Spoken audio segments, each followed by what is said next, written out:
Hi, Ed Diaz here. In today's video, we're going to show you even more cool ways to use chord memory inside your Roland FA-06, FA-08 music workstation.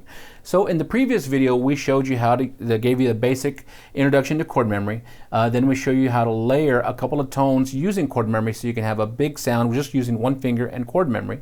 And then in the most recent video, we showed you how to add a bass to there, and we octave shifted it two octaves down, but it didn't respond to chord memory, but the other three tones did, so pretty cool. Now we're going to show you how to go ahead and put a split inside these crazy layers so you can have a split, and we might go ahead and put a lead and layer it with another lead, so a little bit more advanced. So if this is too much for you, go back to the previous videos and start there and then work your way up to this. But this could be really helpful for you guys out there gigging or doing church services or just new to keyboards and want to have some fun.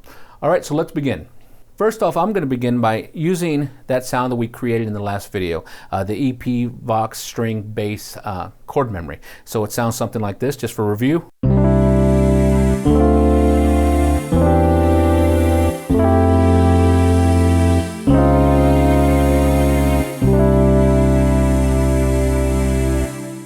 Now we're going to go ahead and add a lead sound, because right now, anything we do, at some point it gets kind of crazy up here and kind of crazy down here. Just doesn't sound good. So we're kind of only using this section of the keyboard. Okay, everything else we're kind of wasting. So we're going to use the other section of the keyboard and bring in a lead. So let's go ahead and do that now. First off, I might come down and I'm going to use my pads. Once again, we're using these to select the different parts. So part 1 is EP, part 2 is the Vox pad, 3 is strings, 4 is that bass, and 5, I'm going to go ahead and put a lead. So let's go ahead and do that now. I'm going to choose maybe a synth pad section right in here, and I'm going to choose a lead. And right now that lead is reacting to the chord memory, which I don't want it to do. So I'm going to cursor over to the arpeggio and deselect it. Sounds good to me. Now we're going to go ahead and turn it on with everybody else. And now let's listen. We should hear all the 3 tones that are layered with chord memory, the bass, which is down 2 octaves and not using chord memory, and this guy, which is in its natural octave and also not using chord memory. Sounds okay, but that's not exactly what we're looking for. So let's go ahead and fine tune it now. So first off, I know I'm going to probably want to put that lead 2 octaves by itself. I might use 3 later. Let's go ahead and do 3. Heck, let's go ahead and have some fun. So I have my lead here. So now I'm going to cursor down, and you see right here where it's lit up, I can adjust the lower and the upper section of the keyboard, so I can really go in and zero in where I want that sound to play. Now on the upper, it's going all the way up to G9, which is where I want to keep it. I want to keep it the full range going up. But what I want to adjust is going down. So I can go ahead and spin the dial wheel here, and I can choose where I want it to be, or a quicker way, that shift button. Shift is your best friend on these boards.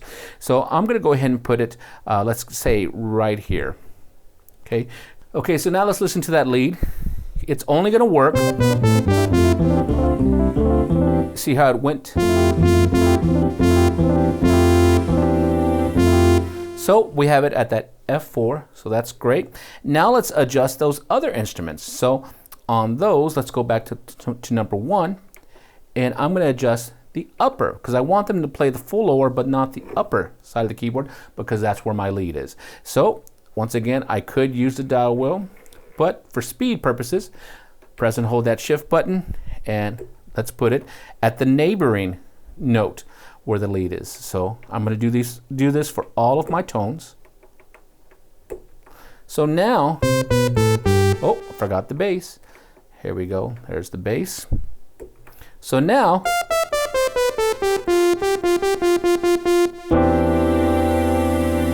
pretty cool. So let's go ahead and adjust the octaves of those other tones in here, those other parts. So press and hold shift, part view, and now make sure we're in the pitch, which we are. And so I'm going to take these guys and adjust their octave. So I'm going to have them go actually up 1 octave each.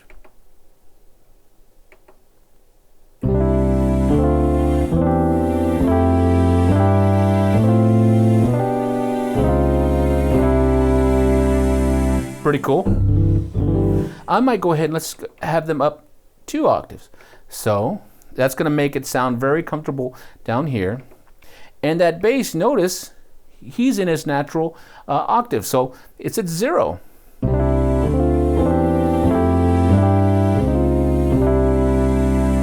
And I have this full range. You know, I tell you what, I'm going to go ahead and adjust my lead. And instead of putting him at F4, I'm going to put him down to right there. Now in doing that, I have to make sure and adjust these guys and put them down to B. So I think we just about, there we go. Do we have everybody? Oh, there's one. So now let's listen. So lead,